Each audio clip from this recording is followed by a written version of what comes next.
दुसरे आमचे मंत्री अजित पवार, हे मी आज शांतपणे भाषण करतोय.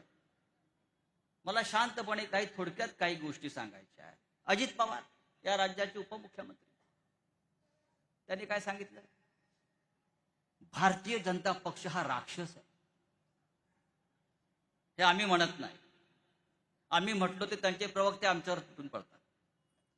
पण अजित पवार तुमच्या मंत्रिमंडळातला एक उपमुख्यमंत्री सांगतोय की भारतीय जनता पक्ष हा राक्षस आहे आणि भाजपची राक्षसी भूक मला पाहवत नाही.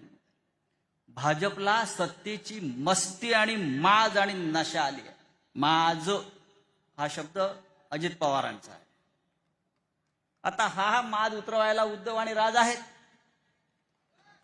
आपण त्यांच्या पाठीशी उभं राहिलं पाहिजे. माज उतरवण्याचं जे हत्यार आहे, जे औषध आहे, ते राज आणि उद्धव साहेबांकडे आहे. सध्या एक जाहिरात वृत्तपत्रामध्ये पाहायला मिळते, चोरलेल्या धनुष्यबाणाची. एक जाहिरात कशी आहे? जगणं झालंय छान कारण धनुष्यबाण चोरलेला. तसं नसून जगणं झालंय छान कारण तुम्ही चोरलाय आमचा धनुष्यबाण. हा धनुष्यबाण फार काळ तुमच्याकडे राहणार नाही. बाळासाहेबांचं पुण्य फार मोठं आहे. त्यांचा देवारातला धनुष्यबाण ज्याने चोरला तो अमितशाही राजकारणात टिकणार नाही आणि हा मिंदे सुद्धा राजकारणात टिकणार नाही. बेईमान आणि गद्दारांना इथे स्थान नाहीये आणि त्यात ते ठाणा हे लक्षात घ्या. मी शेवटचे एकच सांगेन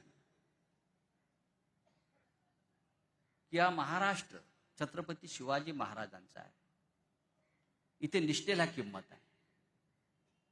इथे कोणत्याही प्रकारच्या गद्दारीला स्थान मिळणार नाही. आज जे गद्दार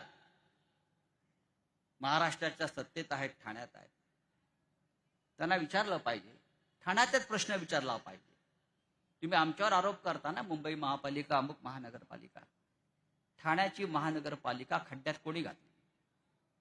सगळ्यात जास्त टेंडरबाजी आणि कमिशनबाजी कुठे झाली असेल महाराष्ट्रात तर ती या ठाण्याच्या महानगरपालिकेत झालेली आहे. आणि त्याला जबाबदार कोण आहेत? तर ही ती गुंडांची आणि माफियांची टोळी जी या महाराष्ट्रात सत्तेवर बसलेली आहे. या अलिबाबा चाळीत चोरला, आता घरी बसवा. नुसता समोरून घोषणा देऊ नका. या महाराष्ट्रामध्ये उद्धव साहेब आणि राज साहेब यांच्या एकत्र येण्याने एक नवीन पर्व सुरू झालेलं आहे. हे पर्व वादळी आहे. एक वादळ निर्माण झालेलं आहे आणि त्या वादळाचे आपण साक्षीदार आहोत. हे वादळ नुसतं घोंगावत नाहीये, तर हे वादळ तडाखे देत आहे. काल संभाजीनगरला हे महाशय होते ठाण्यातले उद्धव साहेब. काल संभाजीनगरला, परवा हे महाशय संभाजीनगरला प्रचाराला गेले आणि त्यांचं स्लिप ऑफ टंग झालं. काय टंग ऑफ स्लिप काय म्हणता तुम्ही, ते स्लिप ऑफ टंग झालं. काय बोलले?